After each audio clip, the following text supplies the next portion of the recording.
This video is sponsored by Describe.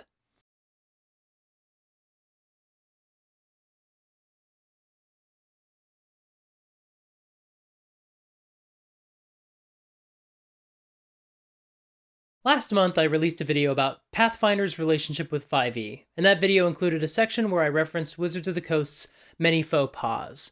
But there was one in particular I want to talk about a lot more: the big Spelljammer controversy. Because I've seen a lot of people, in YouTube comments, on Twitter, in the replies to Wizards of the Coast's apology, claim that this was a non-issue. They ask, seriously, what was so bad about the Hadozee from Spelljammer? If you feel that way, this video is for you. I'm going to genuinely assume it's a sincere question, that you are asking because you really don't know why this change might be made for legitimate reasons. There are plenty of people who phrase it in far less reasonable ways, but we're going to treat it as a good faith question so that we can have an answer in a clear, concise format that you can watch. If you see someone say that the Hadozee didn't need to be changed, that it wasn't an issue, you can share this video with them, and hopefully they'll understand the reason for the change and maybe even agree with it. Okay, first things first, let's establish a timeline of events. Spelljammer is like D&D in space. For years, people wanted 5e to adapt Spelljammer. Spelljammer Confirmed became a meme before every new D&D announcement because some folks just really wanted new Spelljammer content. A lot of them talked about it like it was D&D's version of Star Trek, and mixing D&D with Star Trek just didn't sound that interesting to me personally. But then 5e finally announced their Spelljammer setting books, and it turns out Spelljammer is just Treasure Planet? I cannot believe people haven't been referencing Treasure Planet for years when they discuss Spelljammer. It's such a better comparison for a fantasy adventure game like D&D. And in the setting of Spelljammer, Hadozee are a race of monkey-like or ape-like people. It depends on the description. We're going to say ape-like for this video because it seems like it's the most consistently used in Spelljammer materials across editions. They're ape-like people with wing membranes. Side note, this has nothing to do with anything. I hate the Hadozee's wings. I don't know why they're there, and to me, they just don't do a good job of capturing what's fun or cool about playing an ape person. If you want to make an ape person in D&D, don't give them wings. If you want to make a weird alien mishmash of Earth animals, don't make them mostly look like apes except for one trait.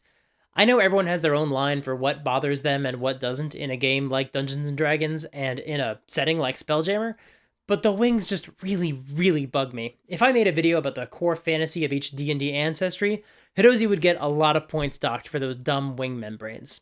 Which, hey, let me know if that's a video you'd like to see. I made one about D&D classes, but one about races could be really cool. In the original lore from the 1980s, Hadozee were originally called Deck Apes before they were given their own name, and then we were told that Deck Ape was a slur.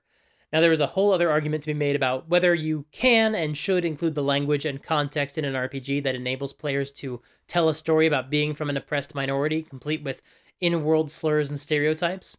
Some people find this to be an intensely rewarding dramatic experience, but I also don't think all D&D groups are properly equipped to tell that story responsibly in a way that might not lead to hurt feelings or unpleasant experiences. Honestly, this debate is really circling another larger problem, which is that D&D books offer very little useful advice to guide dungeon masters how to run games that include these sorts of heavy subjects. I like the Dungeon Master's Guide as a resource for optional rules and adventure inspiration. I use the book a lot. But I think if there were more robust tools to guide DMs on how to run a game, we might not have these same issues. Setting aside the idea that there are in-universe slurs for the Hadozee, the original lore described the Hadozee as, among other things, displaced from their homeworld, and that they had no idea where their home was anymore. They had been targeted in the Unhuman Wars until the elves discovered that the Hadozee were not as monstrous as goblins or the other enemies of the Unhuman Wars. The Hadozee were the good ones. Hadozee were brought aboard elven ships and regarded the elves with a lot of affection and respect, while the elves gave them very little consideration. Now, I have no reason to assume any of this was deliberate, but the language around the Hadozee felt a little tone-deaf in regards to how reminiscent it is of the descriptions of black people across US history. The context here is that black people are, historically and sometimes currently, compared to apes as a slur. So when you saddle your ape-themed aliens with other elements of lore that remind people of black stereotypes, it raises an eyebrow. The idea that the Hadozee have no homeworld rubs people the wrong way because of how reminiscent it is of how many black people raised in white nations often don't know what country their ancestors were originally taken from. The description of Hadozee as a model minority ruffles the feathers of those familiar with how minorities are treated and depicted outside of just the black experience. The fact that the Hadozee are happily subservient to the elves is not awesome. If the Hadozee had just been ape people, no one would have cared. If it had just been a group of aliens who really loved, quote, good and happy work and had way more affection for their masters than their masters had for them, again, it would have been a bit unpleasant, but maybe not the end of the world. Mixing these two elements does make it feel especially uncool to put this in print. This brings us to our first argument, though most common one I've seen. D&D released a race of ape people, and some folks link them to people of color for no reason. I want to clarify, nobody has an issue with the group of monkey people or ape people. That's fine. That's not the problem. In order to get to why people are upset about the old Spelljammer material, and particularly upset about the material as presented in 5e, what matters is the context. What matters is the lore. And Wizards of the Coast seem to realize this.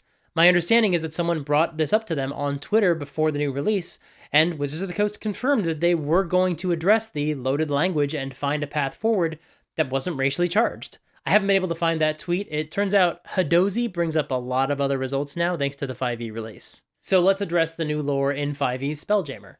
Because it turns out what they did include was actually kind of a problem. First, they included some art of the Hadozee as a bard, and the clothing and the pose are inspired by minstrels. At best, this is thoughtless and maybe a bit distasteful given the history of minstrel shows in American history. But you might ask, so what? Someone playing a Hadozee can't play a bard? We can't show them as a bard at all? And that's a fair point. We should be able to depict Hadozee as any class. But as a counterpoint, here's the artwork of the bards from Xanathar's Guide to Everything. There are tons of ways to depict bards in ways that don't tread into minstrel territory. But more importantly, if this is all we'd seen, I don't know that it would have gotten the same pushback.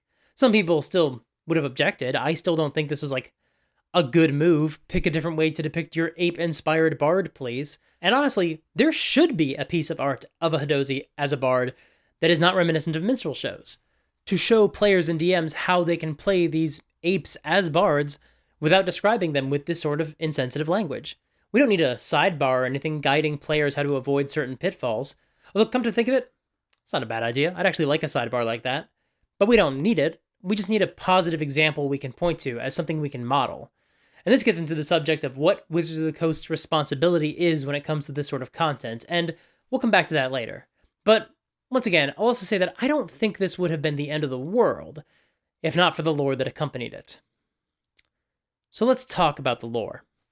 In the new Spelljammer book, we learn that the Hadozee did have a home planet where they were just peaceful animals. Then a wizard abducted them and fed them potions that transformed them into humanoid versions of themselves, standing upright and gaining more intelligence. It seems like this was intended as a Planet of the Apes reference, and we'll come back to that later too.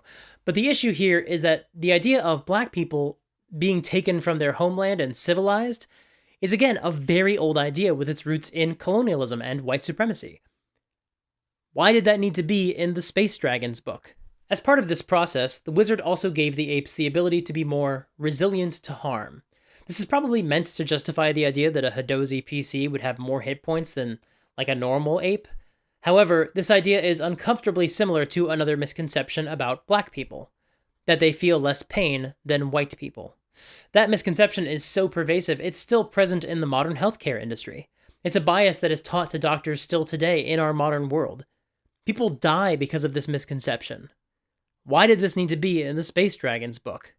And why did the wizard do all of this? Well, not out of a sense of scientific exploration or magical research. His goal was to train the Hadozee as soldiers and sell them to the highest bidder. You know, as slaves. They were literally abducted from their homeland to be sold as slaves. Why is there a history of attempted slavery in the Space Dragons book? As a side note, very interesting that none of the other animal races in D&D have ever needed an explanation like this for their own existence. Just the ape people. Awesome. Additionally, from what I can tell, all this lore was added. Please correct me if I'm wrong and the slaver wizard was in earlier lore, but I haven't found that source. When we knew the Hadozee would be in Spelljammer for 5e, all people were asking for was a bit of consideration for how the older Hadozee lore tread into some uncomfortable territory. Wizards of the Coast acknowledged this. That's why they made some changes. But what they added did not need to include a slave trade or someone abducting or civilizing the Hadozee. This was all added. For no reason. In fact, as part of Kyle Brink's OGL apology tour, during the interview he had with 3 Black Halflings, he was asked questions about Wizards of the Coast's practices. And one of the topics that came up was, of course, the Hadozee Controversy. and he basically said that someone very high up in the team stepped in last minute and added this Hadozee lore because that individual had a lot of affection for the earlier editions of D&D and thought it was fun and pulpy to include this stuff. Now, this only makes sense if the Slaver Wizard was in an earlier edition. Let me know in the comments if he is. Otherwise, this justification makes no sense. But for the sake of argument, let's say it's true. If it is, then this brings us to a pretty huge topic. What is the purpose of slavery in D&D games? Now, that's a subject we really don't have time to get into in the depths it deserves, and it's not one that I'm prepared to examine in full detail without consulting some sensitivity readers, but I still wanted to discuss it briefly because it's so relevant to this discussion. In theory, I get why it could be cool to play someone who was in some form of slavery and broke their way out. If we can distance ourselves from the Black experience for a moment, I know that there are a ton of gladiator stories that feature this sort of trope, and that can be awesome. Additionally, slavers could be villains in your adventure. It's not my favorite trope because I don't know that it's always done super well, but I'm not saying it could never happen. And third, sure, if you're telling a story about a gritty world where the worst of humanity is on display, slavers might be a part of that. In the first episode of The Last of Us, the old man tells Joel that there are slavers out there in the wilderness, and nobody said, "Ugh, what are slavers doing in my zombie apocalypse fiction?" No, they could fit the setting and serve a purpose. But while there are a whole host of other subjects we could tackle under that topic, there's two main points that I think are worth making for this video. One, again, I think we're circling the same problem as we did with in-universe slurs. If you're going to present something as tricky as slavery in your D&D game, you need to have the tools to handle it responsibly. In my safety tools video, I shared a checklist of items you could choose to include or not in your game, and that's a good start. But maybe if a modern adventure included slavers as the villains, like if Wizards of the Coast published a modern version of Scourge of the Slave Lords, then it could perhaps open with some useful advice for the DM for how to run those villains in a way that highlights their evil but doesn't dovetail them into other turbulent subjects like abuse or sexual violence that are so often paired with stories about slavery. I'm not an expert in depictions of slavery, so once again, right now I'm not saying never put slavery in your D&D games. This subject is something we'll revisit some other time, but if the subject is included in your campaigns, it needs to be handled with care. But second, all of the potential virtues of including something as evil as slavery in a game, well, they just don't apply to the Spelljammer or to the Hadozee. The heroes don't get to feel like they're fighting against this injustice because it happened hundreds of years ago, and that wizard is long gone. It doesn't contribute to the Hadozee's role in society, since you can, and Wizards of the Coast eventually did, completely remove it, and it has no bearing on playing a Hadozee in your games. It's unlikely to come up in most Spelljammer games regardless. And most importantly, it doesn't contribute to building an atmosphere of gritty reality because, and I cannot stress this enough, this is the goofy high fantasy space dragon book.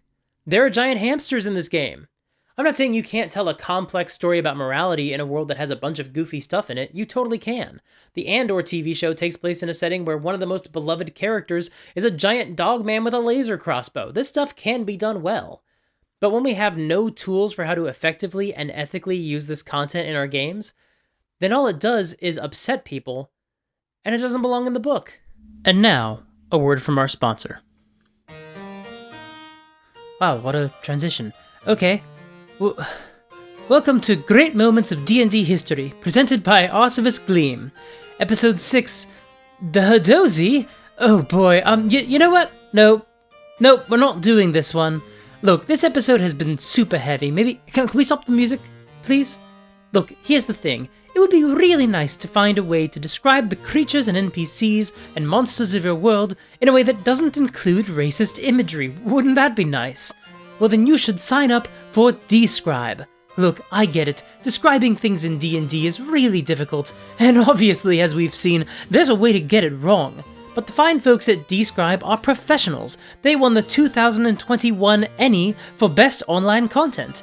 They write evocative, dramatic, and not racist descriptions of monsters and magic items and anything else you might want to include in your games. They have more than 9,000 scenes, so at any point during your game, if you feel stuck, you can open up Describe and find the words you need to describe what's going on in your game. And these words are written with care to make sure they fit the style of the game we all enjoy, and also to not be racist.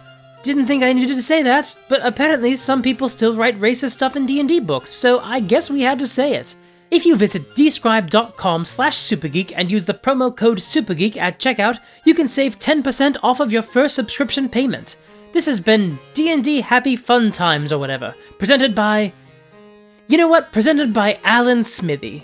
Once again, that's dscryb.com/supergeek and use the promo code SUPERGEEK.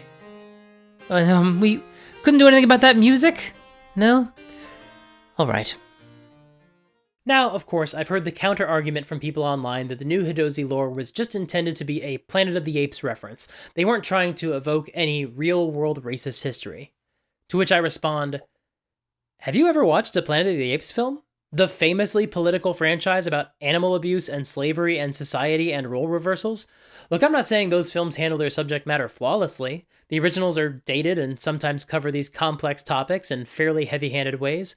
And the new trilogy started with a morality play about how it's bad to try to cure Alzheimer's. These movies are not perfect. But the reason they're successful and really well regarded is because their goal was to try to hold a mirror up to society and tell the audience something about themselves. This backstory for the Hadozee theoretically could have even worked if the intent was, to try to convey something about the plight of minorities or the horrors of colonialism. But it doesn't read that way, because it seems to have happened completely by accident. Of course, that's the problem. Reading it, it almost feels like a bunch of stereotypes were shoved into the book for the purposes of entertainment. But that's not what happened. This was totally accidental. Wow, it's almost as if these toxic white supremacist ideas are so pervasive in our culture, a bunch of well-meaning writers didn't even realize they were quoting them. And of course, that's the problem. The creative team behind Spelljammer was either completely homogenous, or the people of color on the team weren't in positions of any authority to execute on changes they felt needed to be made. Both in Wizards of the Coast's apology and in Kyle Brink's interview with 3 Black Halflings, we learned that the Hadozee section didn't get reviewed by a sensitivity consultant. And according to Kyle, this was because Wizards of the Coast's practice at the time was to have their sensitivity readers only look at the parts of their books where they thought they might be saying something that needed review. There were other factors as well. As I said earlier, this lore was apparently added last minute and thus wouldn't have been reviewed by very many people. But more importantly, the creator and their peers didn't feel it needed a review.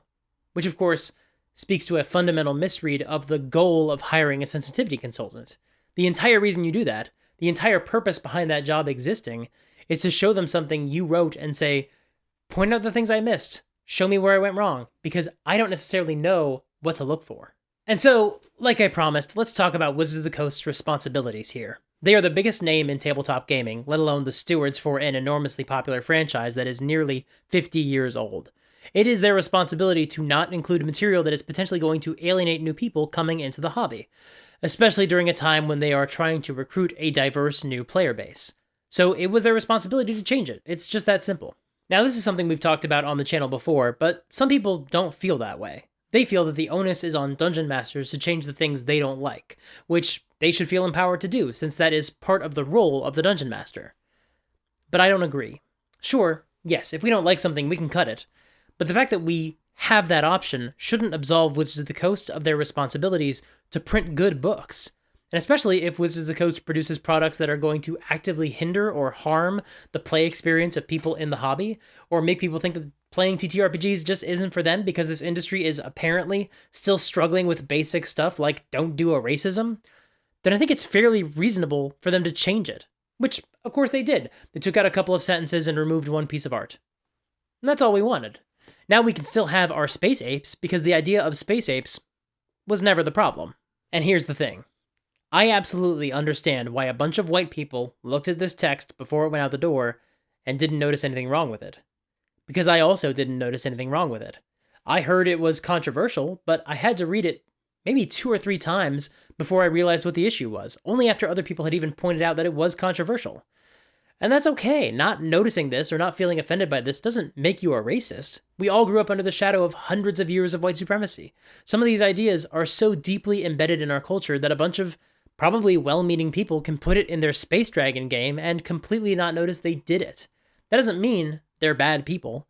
It just means we still have work to do, to consider the impact of the words and imagery we use, to make sure creative teams are diverse, that diverse creators are given a voice to enact change when problems do arise during the process, and to have your damn sensitivity readers actually read the whole book, and listen to everything they say. Because not taking that step was really, really incompetent. And when you make a mistake like this, it kind of maybe doesn't matter if you're a good person or not, because you sure aren't using your platform responsibly. All we want is for this game to not upset people. This is basic kindergarten stuff. It's not politics, it's not woke, it's just empathy. And a little bit of media literacy. And yet, of course, a bunch of people were upset that Wizards changed it. Not because they cared one way or the other about the Hadozee lore, but purely because they didn't think a company should bend to the whims of angry people online. So they got angry online, ironically. So if you're someone who has heard out this argument and you still feel like it shouldn't have been changed, here's a question to sit with. If some people are upset by the material in a book, and they have very reasonable complaints about the way it reflects their culture's history of oppression and stigmatization, and some other people aren't upset and don't care until anyone says anything, why would we take the side of the people who didn't care and didn't want it changed? I find "don't change this because it doesn't upset me" to be an extremely boring approach to handling material that upsets other people because it carelessly used the language and ideas of oppression or bigotry. If someone asks you to do something nice for them, or just to stop hurting them, and someone else doesn't care at all, doesn't have a dog in the fight, why wouldn't you do that nice thing? And if those people don't care until you change something, and they just disagree with the idea of changing things to be nicer to people, those aren't the kind of people we need to give our attention to. Why would we want to campaign for more apathy and callousness in the world? Thank you so much for watching. As a quick note, I want to address something else I said about Spelljammer back in my Pathfinder video. I referenced the argument that there are functionally no ship-to-ship combat rules in the new Spelljammer books. But while I was doing research for this video, I was listening to one of the 3 Black Halflings episodes where they reviewed the new Spelljammer book, and they started talking about the ship-to-ship combat rules. And that surprised me. The most persistent complaint I have heard about Spelljammer, besides Hadozee, is that there was no ship-to-ship combat. Full disclosure, I've only read the character creation section of the book. I'm trying to be a better player, and for my specific definition, that sometimes means not being a backseat DM in our Spelljammer game. So one method to achieve that is just not to read the books I don't need to, and just trust the DM. But it turns out there are rules about ship combat. Are they good? No idea. Haven't used them yet. I've only played 2 sessions. We haven't gotten into a dogfight yet. But the rules exist, so why do some people think there aren't any rules? Well, Geek Pantheon made a great video about that. Go check it out. He really gets to the heart of it in a really cool way. I like that video a lot. Anyway, going forward, I'll try not to repeat the common wisdom of the D&D community without fact-checking them. That's on me. I'll get better about that. If you want to support the channel, you can subscribe and ring the bell. That helps tell YouTube that you like it and helps you see videos the moment they come out. If you want to help support me financially, you can support me on Patreon. Even joining at just $1 a month helps me out a lot. If you want to be part of an awesome community, come join my Discord server. The folks there are truly wonderful. If you want updates about what I've got going on, you can sign up for my newsletter, and come follow me on Twitch. I do weekly live streams. They're a lot of fun. If you want me to talk about more heavy subjects, check out this video about how some famous creators take on the traits of their villains. Until next time, play fair and have fun.